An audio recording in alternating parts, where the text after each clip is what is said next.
Dicionário dos Antis, a cultura portuguesa em negativo. É uma proposta editorial que agora lhe apresentamos com o diretor da obra, professor José Eduardo Franco. Cumprimento, muito boa tarde. Muito boa tarde. Obrigado por estar neste programa. É possível um dicionário dos Antis? Vemos que é possível pelos dois volumes que temos connosco. Mas de que forma foi possível construir ou apresentar a cultura portuguesa pelo seu lado negativo?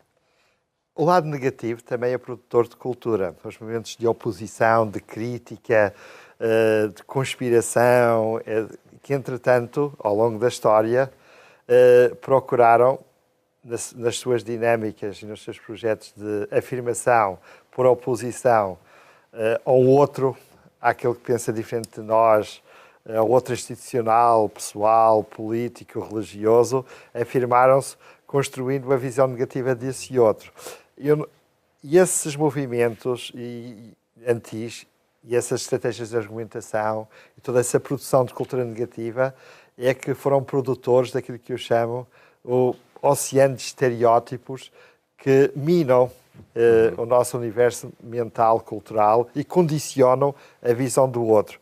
E que muitas vezes levantam barreiras na construção de uma sociedade democrática, integradora, dialogante, respeitadora do outro. E, portanto, este dicionário acaba por ser uma proposta de estudo abrangente, multidisciplinar, envolve mais de 15 áreas científicas, com 15 coordenadores da especialidade, envolvendo quase 3 centenas de especialistas, investigadores e autores que rastrearam, levantaram, classificaram, analisaram e depois estudaram os diferentes movimentos correntes antis nas mais diversas áreas de saber, desde a medicina, à religião, à história, ao direito, à economia, à antropologia, à filosofia, todas as áreas possíveis e imaginárias que são marcadas pelos antis, portanto, estão aqui estudadas de forma enciclopédica.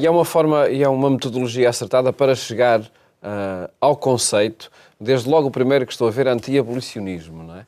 De que forma é que a corrente de oposição ajuda a clarificar o conceito? Sem dúvida. E é preciso ver que há várias...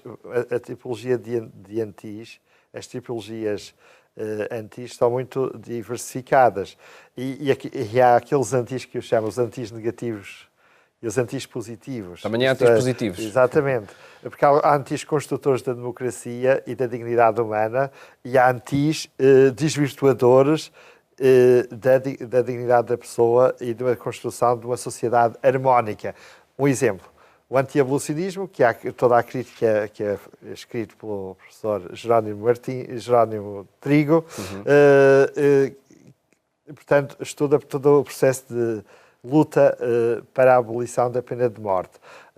E, naturalmente, que isso foi uma grande conquista civilizacional, em termos de direitos humanos, etc. E, portanto, é o anti que eu chamo positivo. Como outro anti-positivo, como, por exemplo, o antinazismo ou o anti-esclavagismo. São antis cujo movimento, a militância, a argumentação, contribuiu para humanizar as sociedades.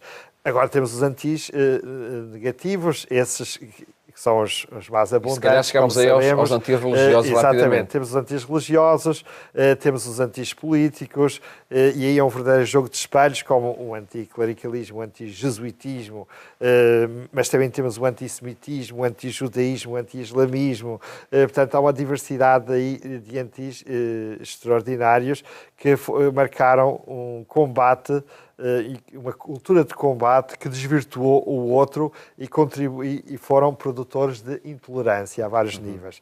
E, portanto, tudo isso é estudado, acompanhado historicamente na longa duração e ajuda-nos a compreender esses movimentos, a desmontar também a sua argumentação de uma forma distanciada, crítica, para compreendermos e percebermos que a nossa cultura está povoada desses estereótipos que muitas vezes dificultam a relação com o outro, com o diferente e a sua aceitação e integração. E aí está, como dizia José Augusto Mourão, compreender já é princípio de cura.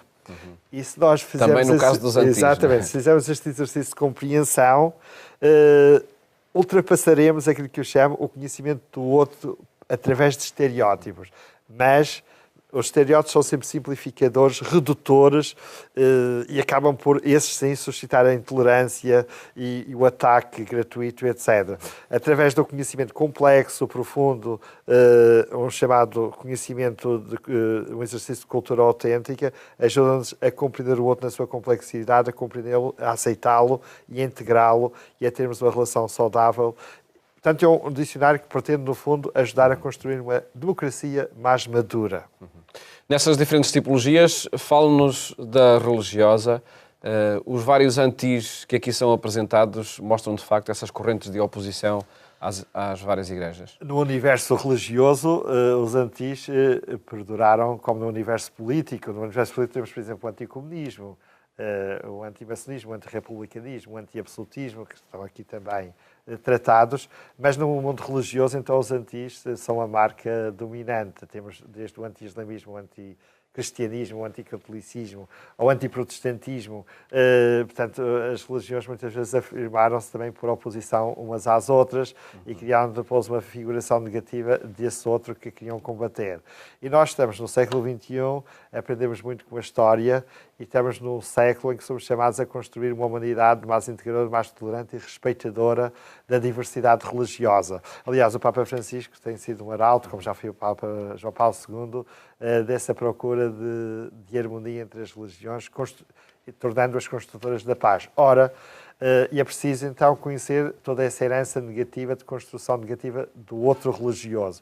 E pelo conhecimento desses processos de argumentação, muitas vezes simplificadores redutores, ajudam-nos hoje em dia a ultrapassar esse conhecimento por estereótipos e a termos uma relação mais saudável e mais fraterna, com a diversidade das expressões de crença que a humanidade, portanto, tem e que é na sua diversidade. E encontramos ainda antis muito presentes na sociedade atual, como o anticlericalismo, por exemplo. Exatamente.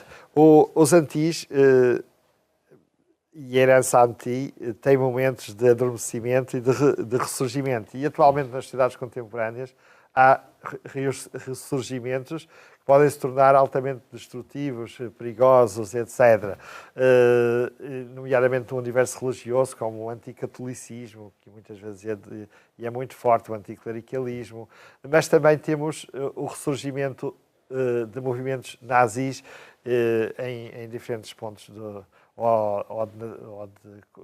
ou de inspiração fascista, e daí que seja importante repor as dinâmicas de crítica ao fascismo e ao nazismo. Daí que o antinazismo é importante que seja ressuscitado precisamente como antídoto para consolidar os nossos projetos de sociedades democratas e integradoras. Professor José Eduardo Franco, onde é que é possível encontrar este dicionário? E acredito que ele foi fruto, como há pouco já dizia, de um vasto leque de investigadores. O dicionário está a ser apresentado neste mês, foi publicado pela imprensa nacional Casa da Moeda e está disponível nas livrarias. E é um dicionário... É um projeto de quantos anos? Foi um projeto de 7 anos, que envolveu um trabalho realmente muito duro, muito intenso, por uma equipa vasta de investigadores das mais diferentes áreas. Implicou muitos diálogos e acertos de metodologias. Como imaginará, ter um especialista na área de medicina e um especialista na área da história ou de ciência das religiões ou de teologia a trabalhar na mesma obra implica acertos de metodologias, de perspectivas, etc. Isso implicou muitas reuniões, muitos seminários, muitos encontros, muitos diálogos, até chegarmos a um caminho comum. Conseguiu-se, felizmente, é um trabalho interdisciplinar que agora está a ser também pensado para ser reproduzido, para ser adaptado noutros países, nomeadamente no Brasil, em que está em fase avançada a preparação do dicionário dos antigos no Brasil. Também em França, Espanha e na Polónia e na Alemanha estamos a dar passos para fazermos um dicionário semelhante, o que significa também uma exportação portuguesa, de uma ideia portuguesa, e um método aqui pensado por todos nós, aqui envolvidos neste seminário, para estudar as culturas dos diferentes países. De facto, marcas que estão na história, construída muitas vezes a partir dos antigos, como aqui é apresentado. Agradeço, professor José Eduardo Franco, por ter estado aqui no programa Eclésia a apresentar este projeto editorial Dicionário dos Antis.